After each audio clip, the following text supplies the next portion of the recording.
자국 우선 정책을 펴는 게 전 세계의 공통적인 지금 흐름이기 때문에 EU 같은 경우도 이렇게 군비를 많이 우리가 쓸 건데 해외 업체만 좋은 일을 할 수는 없다라는 게 당연한 이런 생각이고, 이럴 경우에 그럼 우리나라 업체들이 불리할 것이냐? 절대적으로 봤을 때 유리하다고 당연히 볼 수는 없겠죠. 실질적으로는 영향은 크다라고 보진 않습니다. 왜냐하면 해외에서 사지 않고 유럽에서 조달하고 싶어도 할 수가 없어요. 근본적으로는 유럽 업체들이 2차 대전 이후로 생산 능력 자체, 생태계 자체가 좀 많이 좀 무너진 상태이기 때문에 이거에 대한 복원 시간이 좀 많이 걸릴 거다. 안녕하세요. 오랜만에 찾아온 모터뷰입니다. 오늘은 IM증권 변용진 연구원님을 모시고 방산에 대해 이야기해보는 시간을 가져보겠습니다. 안녕하세요.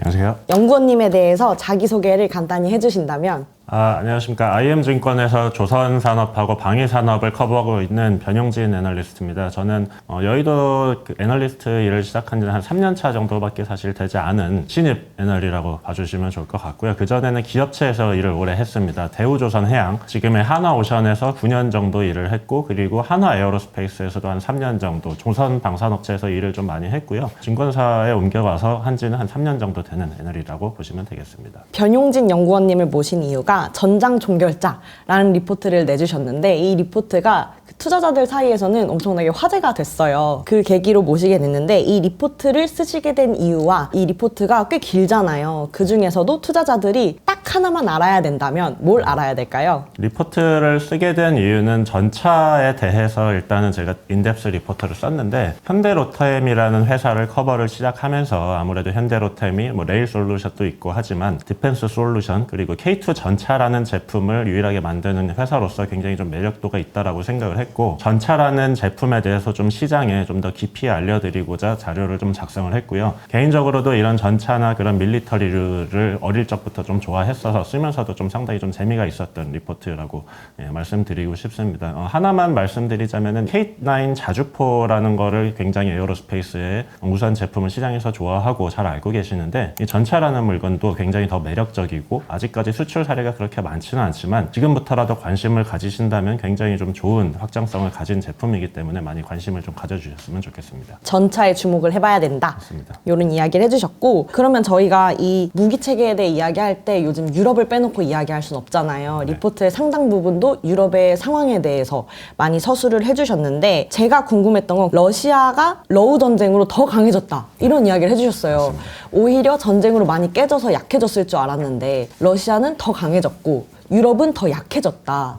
그래서 제가 궁금한 건 그 둘이 어느 정도 차이가 나는지에 대해 증명하게 좀 비교를 해주시면 좋을 것 같은데, 먼저 러시아의 현재에 대해서 한번 이야기를 해주신다면? 러시아가 전쟁 초반에는 이제 생각했던 것만큼 강력한 나라가 아니구나라는 좀 얘기들도 있었습니다. 실제로 우크라이나랑 싸우다가 하나 보면은 실제로 뭐 장비들이 제대로 구동이 되지 않는 경우도 있고 막 그랬었는데, 3년이라는 전쟁을 치르고 나서 현 시점에서는 굉장한 좀 강한 국가가 되었다라고 저는 판단을 하고 있고, 24년 기준으로 러시아가 보유한 전차 대수가 한 15,000대 정도가 됩니다. 나토 국가들이 보유한 전차를 다 합치면 한 11,700대 정도, 미국을 포함해서 그렇게 되는데, 문제는 뭐냐면 미국을 포함해서도 지금은 러시아 전체하고 대수가 비교가 안 되지만 미국이 나토 탈퇴를 계속 거론을 하고 있습니다. 트럼프가 뭐 이거를 말을 계속 뭐 바꾸기는 하지만서도 언제든지 나토 전력에서 빠질 수도 있다는 점을 감안을 해야 되고, 만약에 미국이 제외된다라고 하면 한 7,000대 정도의 수량으로 전차 전력이 줄어들게 되고요. 러시아 전력의 15,000대 중에서 이게 최신의 전차 뭐 이런 것들의 비율은 그렇게 높지는 않지만, 중요한 것은 우리가 전쟁에서 봤을 때 결국 수량이 중요하다, 질도 중요하지만 수량이 중요하다는 걸 굉장히 좀 잘 느끼고 있습니다. 그리고 더 중요한 거는 생산 능력. 3년의 전쟁을 거치면서 러시아의 생산 능력이 지금 거의 최고조 수준으로 올라와 있고, 연간으로 거의 1,000대 수준의 전차를 생산을 할 수 있는 능력을 지금 보유를 하고 있습니다. 반면에 유럽은 뭐 여러 업체들을 합쳐도 100대가 채 되지 않는 생산 능력을 갖고 있다라고 지금 파악이 되기 때문에, 특히 생산 능력을 고려한다면 실제로 전쟁을 수행했을 때 그 전쟁 유지 능력이 중요하게 될 텐데요. 그 부분에서 러시아가 굉장히 지금 좀 강성해졌다, 이렇게 보시면 되겠습니다. 정리를 해보면 러시아는 지금 15,000대를 가지고 있고 유럽은 미국을 빼면 7,000대를 보유하고 있다. 그리고 생산 능력도 러시아가 1,000대면 유럽은 100대도 안 된다. 엄청나게 차이가 많이 나네요. 그 유럽은 그래서 지금부터라도 뭐 방산업계를 어떻게 해가지고 부흥을 시키고 생산 능력을 늘리겠다, 이렇게 이야기를 하고 있는데, 사실 중요한 건 시간이잖아요. 유럽이 군비를 완전히 무장을 하겠다라고 선언한 때까지 걸리는 시간은 얼마나 남았고 실제로 그렇게까지 채우려면 유럽한테 필요한 시간은 얼마나 걸릴까요? 일단은 유럽이라는 그 지리적 특성, 유럽과 나토라는 이제 군사 공동체라는 특성상 합의가 좀 잘 되지가 않는다는 근본적인 좀 문제가 있습니다. 나토 국가들이 국방비를 2%까지 올리겠다고 벌써 합의를 구두로 한 지가 벌써 몇 년이 지났는데요. 아직까지 국방비 2% 이상인 국가가 나토 30개 국가 중에 한 10개밖에 지나지 않고 한 20개 국가는 여전히 2%도 못 미치는 상황이고요. 최근 들어서 2%마저도 모자라다 이래서 3%까지 올리겠다 이렇게 다시 좀 합의를 했는데 이게 언제 이루어질지는 사실은 전혀 예측이 어려운 정도로 좀 나쁘게 얘기하면은 좀 말뿐인 그런 좀 합의를 계속 하고 있는 상황이고, 물론 이 국방비를 올린다는 게 국회 동의도 필요하고 굉장히 좀 쉽지 않은 부분입니다. 국회 동의도 필요할 뿐만 아니라 전 국가적인 좀 국민적인 그런 합의도 있어야 되는 그런 부분이기 때문에 쉽지가 않은 부분이고, 물론 지금 러시아 위협이 좀 커지면서 이런 유럽 국가의 움직임이 좀 더 적극적으로 변하고 있는 건 맞습니다만 여전히 지금 지지부진한 상황입니다. 특히 지리적으로 러시아하고 좀 멀리 있는 서유럽 국가들, 프랑스와 영국, 독일 이런 국가들이 적극적으로 말을 하고 있는데 사실은 그 중에서 행동으로 보여주고 있는 건 한 독일 정도밖에는 없고요. 지금은 오히려 러시아와 지리적으로 가까운 동유럽 국가들이 그렇게 말하기보단 실질적으로 폴란드처럼 대량 발주를 통한 그런 행동을 보여주면서 좀 더 적극적인 행보를 보여주고 있다 이렇게 생각이 됩니다. 그래서 실질적으로 유럽 국가가 필요한 전력을 보충하는 데 걸리는 시간은 사실은 방위산업의 호흡이란 것 자체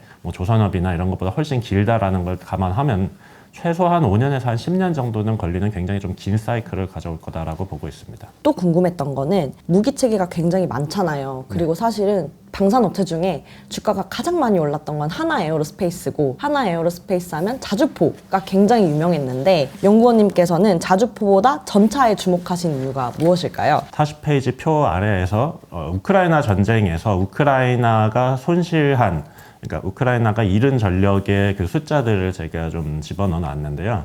전차는 한 1,100대가량이 손실이 됐고 자주포는 한 500대가량이 손실이 됐습니다. 전차하고 자주포의 좀 특성을 이해할 필요가 있는데 7페이지를 잠깐 봐주시면요. 전차와 자주포는 굉장히 좀 다른 무기입니다. 외형이 비슷해서 좀 혼동의 가능성이 있지만 전차는 한마디로 말하면 돌격 무기, 맨 앞에서 싸우는 무기라고 볼 수 있고, 자주포는 후방 무기입니다. 40km 후방에서 포를 공격을 하는 그런 무기고, 약간 예를 들어서 비교하자면 우리가 지금 여의도에 있으니까 지금 촬영지도 이제 여의도인데요. 여의도 전경련 회관에서 전차포를 쏘면은 한 63빌딩까지 닿는 그 이상을 좀 가긴 하지만 교정거리가 통상 그 정도에서 이루어지게 되고요. 자주포는 여의도에서 포를 쏘면 동탄까지 날아갑니다.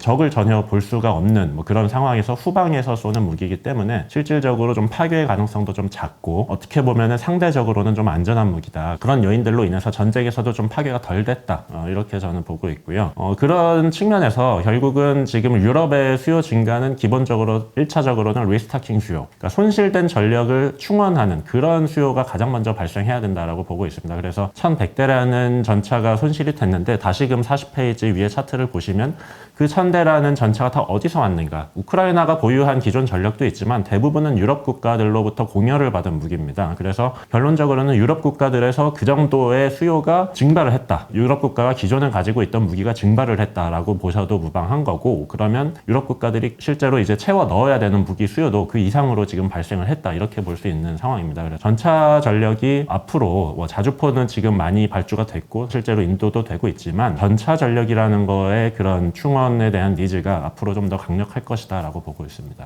그럼 지금부터는 그 말씀해주신 전차가 많이 줄어들었으니까 이걸 다시 채우려는 수요가 많아질 건데, 그러면 구체적으로 유럽한테 필요한 전차 대수는 어느 정도로 보세요? 유럽에 필요한 대수를 일괄적으로 정의할 수는 없겠지만 기본적인 수요 자체만으로도 지금 말씀드렸던 한 1,100대 이상의 수요를 생각을 해볼 수가 있고요. 왜냐면은 지금 아까 또 말씀드렸다시피 러시아의 생산 능력은 더 좋아졌습니다. 유럽은 낮아지고 러시아는 높아진 그런 상황이기 때문에 최우선적으로 채워 넣어야 될 수량이 일단은 이 정도라고 보고 있고, 그러면은 그것을 생산하기 위한 기간은 얼마나 걸릴까라고 봤을 때 유럽 업체에서 가장 생산량이 많은 업체 KNDS, 독일과 이제 프랑스 업체의 합작사인데 여기서 연간 생산하는 양이 연간 한 50대 정도로 보고 있습니다. 물론 지금 증설을 통해서 연간 한 100대 정도까지 늘리겠다고 공식적으로 얘기를 좀 하고 있는데 만약에 100대가 된다라고 해도 이 업체 말고는 사실상 유럽에서 지금 라인이 살아있는 전차 생산 업체가 뭐 거의 없다고 봐도 무방합니다. 다른 회사들은 대부분 이 업체랑 뭐 합작을 하거나 뭐 이런 식으로 생산을 하고 있고요. 100대를 생산한다라고 봤을 때도 10년 이상이 지금 걸리는 그런 상황이기 때문에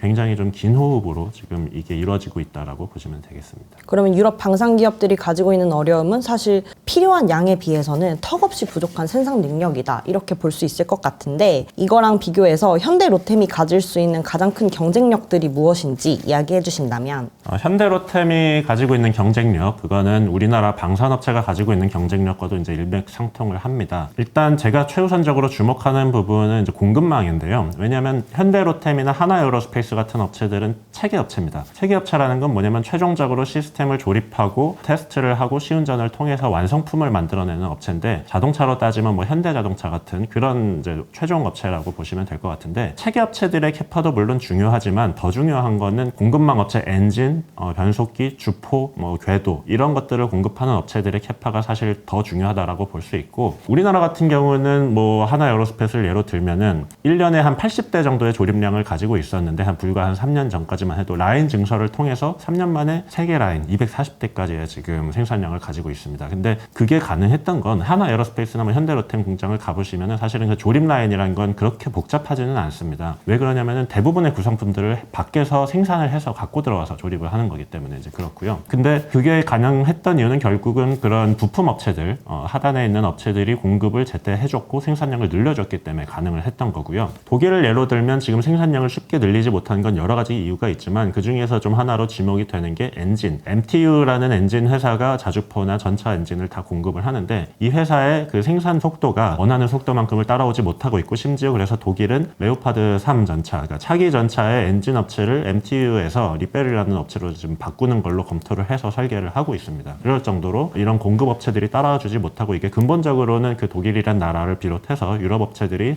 2차 대전 이후로 군축을 계속 진행을 하면서 생산 능력 자체, 생태계 자체가 지금 많이 좀 무너진 상태이기 때문에 이거에 대한 복원 시간은 좀 많이 걸릴 거다.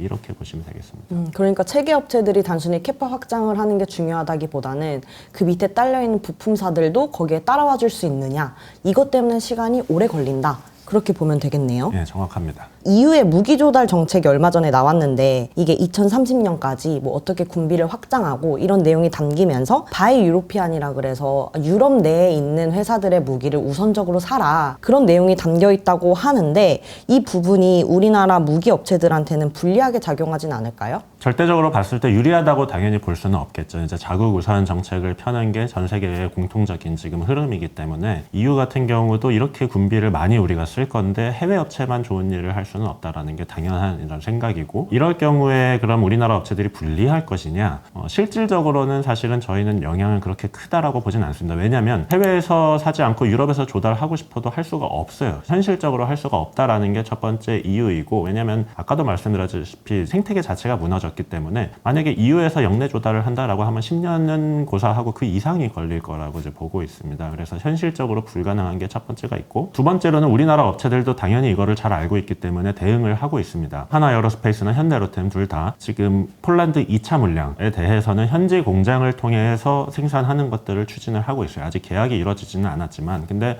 현지 공장을 통해서 한다라는 거는 결국 그 로컬 컨텐츠죠. 그 나라에 어느 정도 베네핏을 부여하는 조립을 하고 현지에서 물품을 조달을 하고 현지 인력을 써서 조달하는 방향으로 우리도 후속 물량들에 대해서는 다들 그렇게 추진을 하고 있고요. 유럽뿐만이 아니라 뭐 중동, 사우디 같은 곳에도 우리 뭐 하나 에어로스페이스가 지금 JV 발표를 했지만 여러 가지로 우리나라 업체들은 한국에서만 만들어서 수출을 하는 모델로는 한계가 있다라는 걸 분명히 인식을 하고 있습니다. 그런 해외에서 협작을 통해서 그리고 해외의 그런 로컬을 통해서 생산하는 것들을 다 추진을 하고 있기 때문에 그런 부분을 유럽 국가들도 당연히 이거는 그러면은 우리가 해외 물건을 사오는 것뿐만이 아니고 해외에서 어느 정도 자국에 투자를 하고 우리도 일자리를 늘려준다라는 명분으로서 이제 국민들을 설득할 수 있는 굉장히 좋은 조건이 되기 때문에 마다할 이유가 없고요. 이런 식으로 그래서 업체들이 이제 추진을 하고 있기 때문에 저는 큰 영향은 없을 거라고 생각합니다. 현대로템의 현지 공장에 대해서도 궁금해하시는 분들이 많은데요. 그러면 폴란드 생산 공장에서는 실제로 어느 정도의 생산이 이루어지는 걸까요? 이거는 아직 현대로템 측에서도 그리고 뭐 폴란드나 이런 쪽에서도 공식적으로 뭐 발표를 한 바는 없습니다. 아직은 협의 중이고 계약이 이루어질 때까지 혹은 계약이 이루어지고 나서 그 이후에도 어느 정도 바뀔 수가 있는 부분이란 거 먼저 좀 말씀을 드리고요. 다만 제가 개인적으로 좀 추측을 했을 때는 현지 공장에서 할 수 있는 부분이 그렇게 많지는 않을 겁니다. 왜냐면은 기본적으로 한국 공장에서도 사실은 현대로템 같은 체계 업체들이 하는 부분은 전체가 100이라고 하면 그중에 한 20에서 30 크게 봐도 한 이 정도가 이루어질 거라고 저는 이제 추정을 하는데, 대부분 왜냐면은 뭐 엔진이나 그런 굉장히 중요한 것들은 밖에서 이제 만들어 오기 때문이죠. 폴란드 공장에서 제작을 한다고 하더라도 최대한, 그러니까 실제로 현지에서 최대한 할 수 있는 부분은 한국에서 하는 것보단 당연히 이제 적은 부분들이 될 겁니다. 우리나라 하는에서 한 20-30% 하는 그 수준이 맥시멈이라고 보고 당연히 그보다 작은 분량의 업무 스콥이 이루어질 거라고 보고 있고요. 실제로 현지에서 생산할 수 있는 것들도 굉장히 좀 제한적일 겁니다. 그래서 굉장히 단순한 부품들류 그런 것들을 생산하고 최종 조립 그리고 시운전을 하는 그 정도가 아마 될 거라고 생각을 하고, 상당 기간은 여전히 뭐 부품 같은 것들 주요 구성품들은 한국에서 제작해서 보내는 형태고 현지에서 최종 조립을 하는 정도, 이 정도로 이루어질 거라고 저는 생각을 하고 있습니다. 그 현대로템이 현지 공장을 운영한다. 이게 저는 그냥 막연하게 거기에 진출해서 이렇게 조립을 해가지고 판다 이렇게만 생각을 했는데, 리포트를 읽어보니까 이게 함의하고 있는 바가 꽤 크더라고요. 예를 들면 폴란드가 우리 대신 막 수출 계약을 막 따내주기도 한다던가, 아니면 여기가 정비를 해주는 거점이 되기도 한다던가, 이런 큰 역할을 하고 있는데 이 부분에 대해서 좀 의미에 대해서 좀 이야기를 해주신다면. 네, 맞습니다. 일단 28페이지 자료에서 그림을 한번 봐주시면, 폴란드라는 국가의 지리적 특성은 러시아를 동쪽에 두고 거의 동쪽 유럽 끝에 있는 국가입니다. 근데 주변 국가들, 뭐 슬로바키아, 루마니아 이런 국가들이 지금 추가적으로 프로젝트 협의를 하고 있고요. 왜 그렇게 될까를 생각해 봤을 때 현지에서 제작을 하는 게 끝이 아닙니다. 현지에서 제작을 한 이후에 그 이후로 유지 보수를 해야 되는 거고, 군용 무기라는 거, 특히 방산 무기 중에서도 전차 같은 중장비 기관 무기들은 유지 보수가 굉장히 중요한데, 뭐 조금 과장하자면 시동 한번 걸었다가 켜도 정비가 필요한 그런 물건들이에요. 근데 이것들을 결국은 그 이후에 유지 보수가 더 중요한 거고, 현지에서 공장을 통해서 그러면은 생산이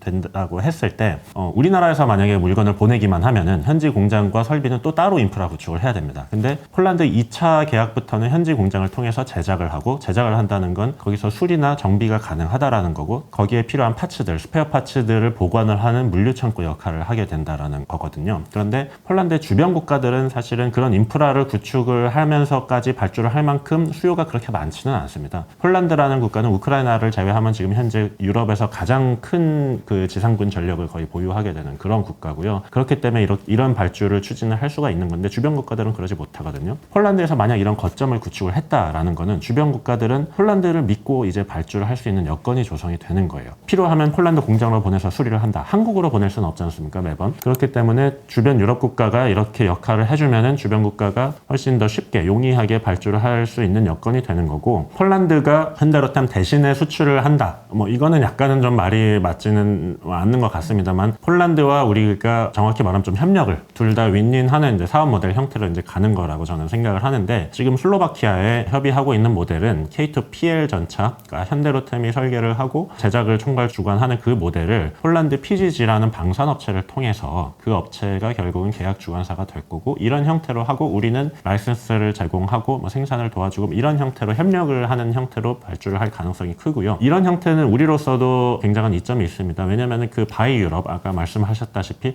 명목상으로 일단 유럽산이 되는 거거든요. 그래서 한국산을 그냥 사오는 것보다 훨씬 구매하는 좋은 명분이 되는 거고, 우리로서도 마다할 명분이 없는, 왜냐하면 우리도 한국에 있는 공장의 생산 능력은 좀 한계가 있습니다. 증설의 한계가 있는데 전 세계적으로 좀 수출을 늘린다고 했을 때는 그렇게 현지를 통해서 생산을 하는 거는 전체적인 생산 캐파가 늘어나는 효과를 또 부가적으로 가져올 수가 있거든요. 그래서 서로 그렇게 윈윈하는 사업 모델로 지금 추진을 하고 있다, 이렇게 보시면 되겠습니다. 현지 생산을 하고 라이센스를 주고 이런 사업 모델들이 마진율은 어떻게 될까라는 궁금증이 있어요. 지금 되게 마진율도 다들 많이 궁금해 하시잖아요. 마진율에 대해서는 뭐 회사에 문의를 하셔도 아마 똑같은 대답을 할 겁니다. 정해진 게 없다. 지금 계약이 되지 않았으니까 뭐 여기에 대해서 미리 말을 하는 게 뭐 적절할지 모르겠습니다만, 제가 일단 기본적으로 드릴 수 있는 말씀은, 해외 생산을 한다고 해서 마진율이 줄어들 거다라고 보통들 많이 생각하시는데 꼭 그렇지만은 않을 거다라고 저는 말씀을 드리고 싶고요. 왜냐면 왜냐면 지금 기본적으로 K2GF, 그러니까 개필러 1차 물량하고 K2PL 2차 이후로 협의되고 있는 물량들의 스펙 자체가 약간 좀 다릅니다. 훨씬 더 높은 스펙을 요구를 하고 있고, 최근 드론이 많이 위협이 되고 있기 때문에 드론 방어 체계, 능동 방어 체계, APS라는 장비들, 그런 비싼 장비들이 추가적으로 많이 들어가고, 그런 부분들을 감안해서 단가 자체가 지금 상당히 올라갈 가능성이 높고요. 단가 자체가 올라가면은 뭐 기본적으로 우리가 봤을 때도 뭐 물건을 어떤 걸 팔더라도 저가 제품보단 고가 제품이 마진이 높죠. 그런 게 첫 번째로 있고,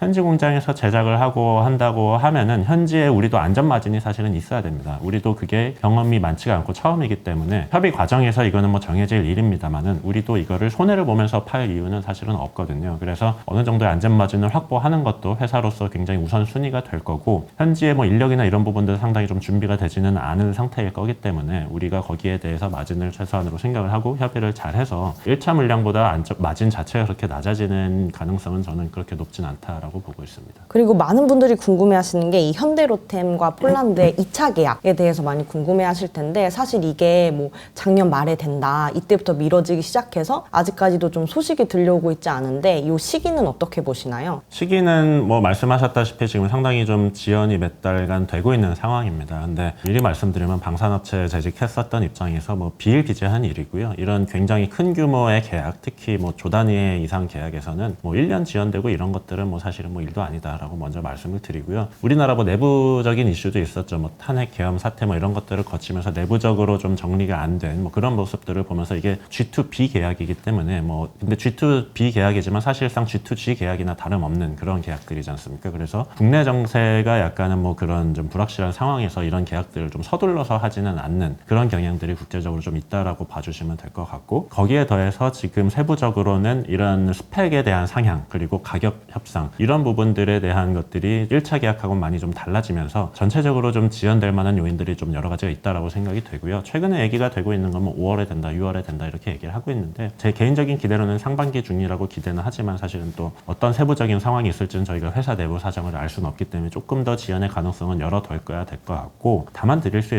있는 말씀은 이게 회사로서도 지금 소통을 하는 거는 물량 절벽, 매출 절벽에 대한 것들은 전혀 걱정하지 말라. 확실히 이거는 될 거다라고 계속적으로 소통을 하고 있습니다. 그래서 일단 계약 자체 성사의 가능성에 대해서는 저도 뭐 크게 의심을 하고 있지는 않고요. 보시는 여러분들도 그렇게 생각을 하시면 좋을 것 같습니다. 이제 좀 더 자세히 들어가서 현실적으로 우리가 유럽에서 점유할 수 있는 국가는 어느 정도일까? 이 부분에 대해서도 좀 생각을 해봐야 될 것 같은데요. 앞에서 말씀해 주셨다시피 유럽에 있는 그런 방산 기업들은 생산할 수 있는 그런 능력이 굉장히 적기 때문에 우리가 많은 시장을 따올 수 있다, 이런 식으로 이야기를 해주셨는데, 다만 문제는 이 무기라는 게 단순히 뭐 경제성의 논리로만 작용을 할 수 있는 게 아니라 유럽 내의 정치적인 이유로도 많이 결정이 되잖아요. 이런 부분들을 감안했을 때 정말 현실적으로 우리나라는 유럽의 어떤 국가까지 발주를 받을 수 있을까에 대해 이야기를 해주신다면. 기본적으로는 동유럽 국가를 중심으로 말씀을 드리고 싶고, 자료 19페이지의 지도를 한번 봐주시면요, 그 유럽에서 쓰고 있는 전차를 쓰고 있는 국가들을 좀 색깔로 표시를 했습니다. 파란색이 레오파르트 전차, 독일제 레오파르트 전차 계열을 주로 쓰고 있는 국가들이고, 뭐 다른 색깔들은 자국의 전차들, 주로 서유럽인데 영국의 뭐 챌린저라든지 프랑스의 르클레르, 뭐 이태리 아리에테 이런 전차들을 쓰고 있는 서유럽 국가들은 약간 좀 논외로 해야 될 것 같고, 그 국가에 우리가 수출을 할 가능성은 뭐 사실상 없다라고 보셔도 될 것 같습니다. 근데 레오파르트 계열 전차를 쓰는 대부분의 국가들, 그리고 러시아제, 구소련제 전차를 쓰고 있는 국가들, 이런 국가들은 사실은 잠재적인 우리의 거의 고객이 될 수 있다라고 생각을 하고요. 일단은 이 레오파르트 전차를 쓴다라는 것 자체는 기본적으로 자국에서 생산할 능력이 안 된다라고 이제 보시면 될 것 같습니다. 그래서 기본적인 좀 한계가 있고, 이 국가들이 2차 대전 이후로 그런 좀 역사적으로 그때부터도 좀 써왔던 국가들도 있고, 뭐 이게 오랫동안 써오면서 사실은 이제 교체에 대한 필요성이 있는데 다른 전차를 교체할 만한 대안이 사실상 뭐 없었던 거라고 이제 볼 수도 있는 거죠. 근데 상황이 좀 많이 바뀐 겁니다. 왜냐면 폴란드라는 국가가 대량으로 최초로 유럽에서 K2 전차를 도입을 하면서, 아까도 말씀드렸다시피 주변 국가들로서는 굉장히 폴란드를 믿고 발주를 할 만한 그런 명분이 굉장히 좋아졌다라고 이제 말씀을 드리고 싶고요. 이거는 제가 자료에서도 뭐 주요 많이 다뤘던 내용인데, 그런 정비성과 유지 보수 그리고 상호 운용성 측면에서 굉장히 좀 이점이 되는 그런 거라고 보시면 될 것 같습니다. 이게 실제로 노르웨이에서 23년도에 전차 도입 사업을 추진을 했는데 최종적으로 K2 전차가 굉장히 우수한 평가를 받았습니다. 가격, 납기, 성능 다 우수했는데 실제로 선택한 건 레오파르트였어요. 그 국가가 언급한 게 뭐냐? 우리 주변 국가들은 다 레오파르트를 쓴다. 우리만 K2를 선택하는 건 상당한 부담이다. 이런 식으로 언급을 했습니다. 결국은 그게 뭐냐면 이런 좀 동유럽 국가나 북유럽의 그 전차 운용 전력이 뭐 4단급 이상이 되지 않는 좀 작은 국가들은 독립적인 모델을 운용하기가 상당히 부담이 된다라는 거고, 그런 부분이 지금까지 K2 전차의 수출을 좀 막았던 요인이었는데 그 부분이 폴란드가 대량 계약을 하면서 좀 많이 완화가 됐고 해소가 됐다라고 저는 보고 있어서 향후로 유럽 국가로의 수출 가능성은 좀 굉장히 커졌다라고 보시면 되겠습니다. 그럼 저희의 주요 시장은 동유럽 국가다. 이렇게 보면 될까요? 네, 알겠습니다. 그럼 유럽 외 국가로 넘어가 보면 어떤 국가들을 좀 저희가 주목해 봐야 될까요? 1차적으로는 가장 유력한 후보는 중동이고요. 중동에서도 가장 군사력이 강한 사우디아라비아를 유력하게 보고 있고, 사우디의 전차 전력은 벌써 한 1000대 정도가 됩니다. 그런데 그 1000대 중에서 대부분은 미국의 에이브람스 계열 전차를 쓰고 있고 일부 프랑스 전차를 쓰고 있는데, 그 중에서 뭐 기본적으로 절반 정도는 거의 교체가 필요한 물량이라고 보시면 될 것 같습니다. 90년대 이전에 도입한 내구연한 한 30년이 다 돼가는 전차 전력들을 상당히 보유를 하고 있고, 최근에 군 현대화 사업을 추진을 하고 있다는 보도도 여러 번 나오고 있습니다. 그래서 교체 물량이 상당할 거라고 보고 있고요. 이 사우디가 최근에 미국 무기 도입을 한다라는 뉴스도 조금씩 들리고 있는데, 대부분 잘 뜯어보시면 항공기류나 혹은 미사일, 방어 미사일 이런 것들류가 되고 있고, 지상 전력에 대한 얘기는 거의 뭐 나오지 않는 걸 아마 보실 수 있을 거예요. 근데 지상군 그런 전력도 지금 교체가 상당히 좀 시급한 상황이고, 실제로 최근에 현대로템이나 에어로스페이스와의 그런 협의도 여러 번 진행이 되고 있는 걸로 보도가 되고 있습니다. 그래서 관심이 실질적으로 많고 좀 상당한 부분까지 좀 협의가 진전된 걸로 저는 알고 있습니다. 에이브람스 전차 업그레이드나 혹은 신형으로 다시 교체를 할 것이냐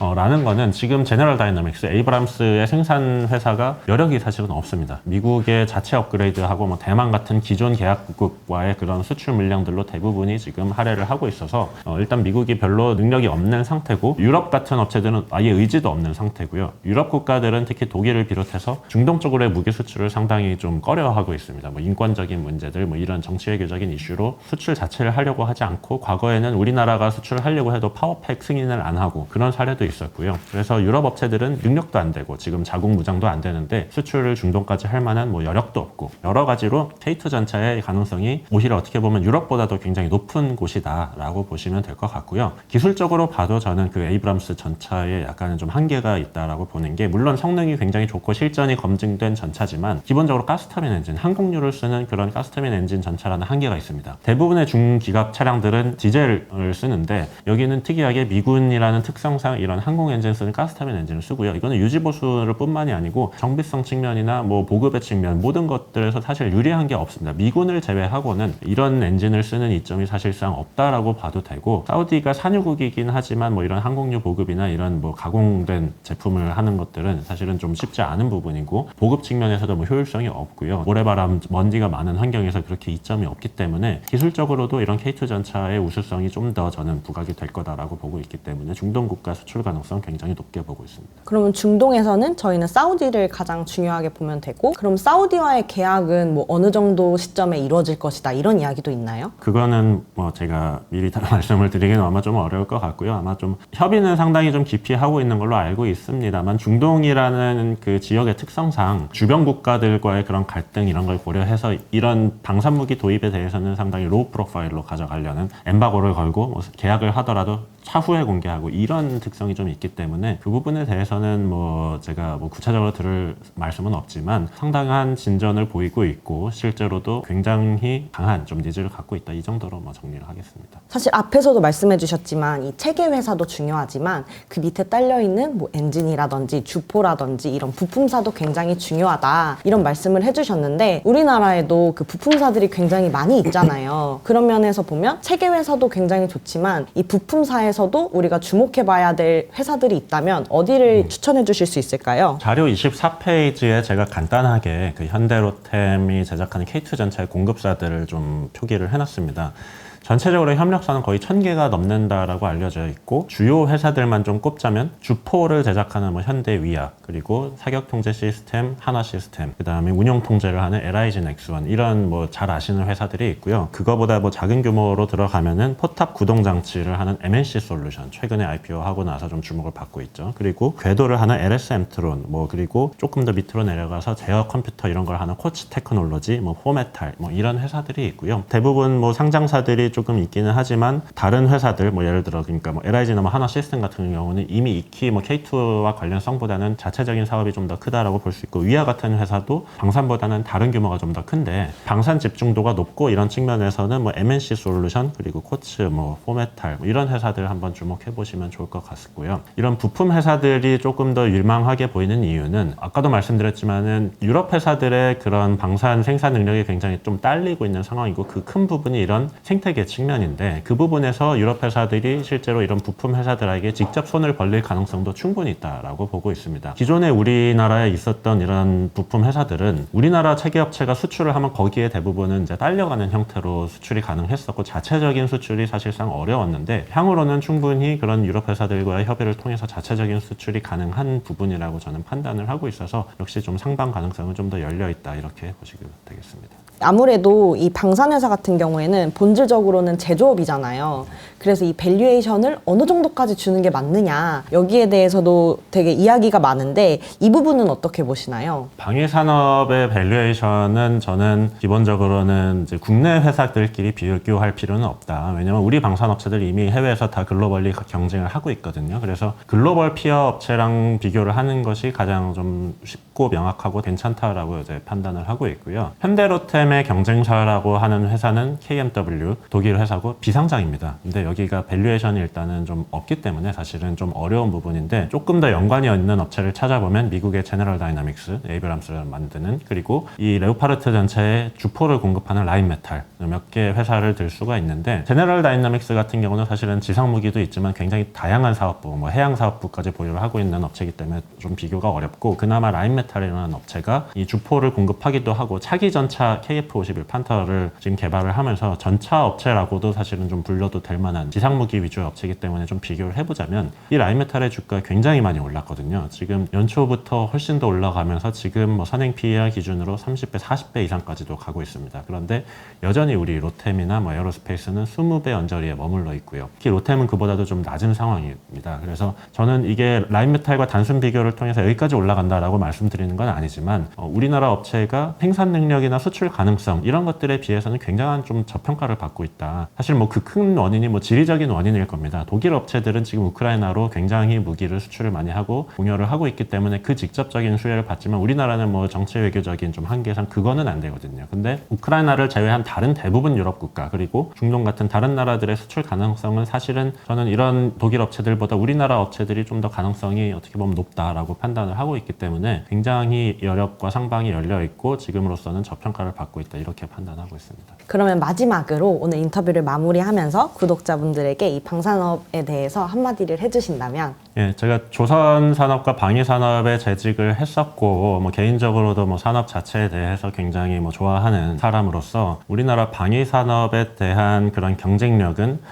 최근에 주가가 너무 많이 오르면서 일각에서 굉장히 좀 뭐 약간의 우려도 있기도 하고, 뭐 굉장히 지금까지 인기가 있었으니까 최근 들어서 약간의 좀 막연한 불안감이랄까, 뭐 이런 것들을 아마 느끼시는 분들도 많을 것 같은데요. 제가 애널리스트로서 그리고 전직자로서 봤을 때 굉장히 아직까지도 상승의 모멘텀은 충분하다라고 보고 있습니다. 그래서 지속적으로 좀 관심을 가져주시고, 왜냐하면 방위산업의 사이클이라는 거는 길다는 조선산업의 사이클, 뭐 2, 3년 정도의 사이클, 이거보다도 훨씬 긴 호흡의 산업입니다. 일단은 국방비를 증액을 한다라는 것 자체도 굉장히 오랜 시간이 걸리는 거고, 그거의 실행 그리고 뭐 연구개발과 생산에 이르기까지는 굉장히 긴 시간이 필요한 긴 호흡의 산업인데, 러시아 우크라이나 전쟁 이후로 전 세계의 패러다임 자체가 완전히 뒤바뀌었고, 자국무장, 그러니까 무장의 강화의 중요성, 이런 것들이 완전히 전 세계적으로 거의 표준이 됐다. 그리고 이 흐름은 쉽게 바뀌지 않을 거다라는 말씀을 드리고 싶고, 중장기적인 관점에서 지속 관심을 가져주시길 부탁을 드리겠습니다. 네, 오늘 모터뷰는 여기서 마무리하도록 하겠습니다. 감사합니다.